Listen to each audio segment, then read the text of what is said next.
Hey all, Kurt Cecil here from TGT at Fan Expo Canada 2010. We're here at the Bear Stories booth. I mean, this is amazing. These guys are wonderful. We're here with George and Chris, but we're going to talk with George first. How are you guys doing today? We're doing pretty good. We're having a great time at the show. It's been quite the turnout, so it's been pretty awesome so far. So, you know, Bear Stories is one of those stories where you'll laugh, you'll cry, you'll like it better than cats. Now, tell us a little bit about why you decided to create Bear Stories. The Bear Stories was more or less a joint project, of course. Co-creator Chris and myself.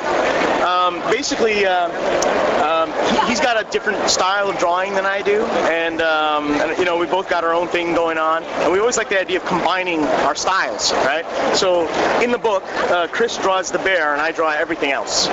So it creates a very odd, you know, almost surreal quality to the book itself. Nice contrast. So with that combo, like it inspired a lot of interesting ideas because, you know, we both have our own sense of humor, and throughout it, I think mostly we're trying to just make ourselves laugh. So, but it does give it a bizarre feel having, you know, the one character drawn by one artist and everything else drawn by somebody else. It's like his creation is thrown into my world in a sense, and it just creates this bizarre thing.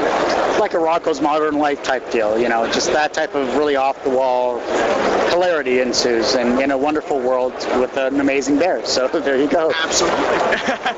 Well, tell us a little about then, you know, how long have you been working on Bear Stories? The Bear Stories, actually the original release of the Bear Stories, or the original, I guess the first appearance, was in a mini book called Elsewhere that that Chris and I put together.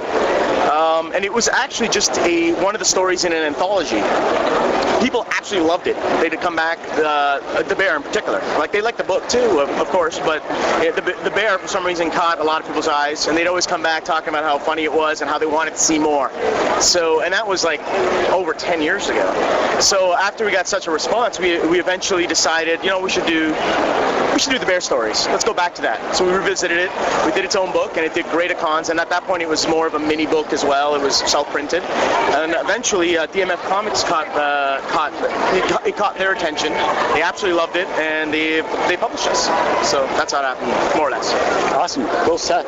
You know, Fan Expo is a huge convention in downtown Toronto. And I'll ask this question to both of you once we get over to Chris.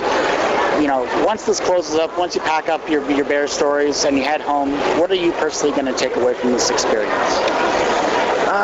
Let's see, what would I take away? Well, just the feeling of accomplishment, I think.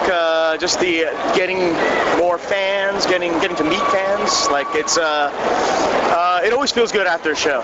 You know, it always feels like, oh, that was great. You know, we did something. We did something really cool, and we got, you know, and it's great to just get our stuff out there and let people see our stuff, right? And get people to laugh, which is why we did the book. I mean, we did it first of all to make ourselves laugh, and then it's like, if it makes us laugh, then let's hope we can spread that to other people, and it has. So it's pretty good. I want to thank you very much for the interview, George. We're going to move on to Chris as well, to continue on the other half of the co-creator of Bear Stories, obviously. So thanks again for having this interview, and have a great convention. Thank you very much. Thank you. Oh, what's the website? Oh, it's thebearstories.com.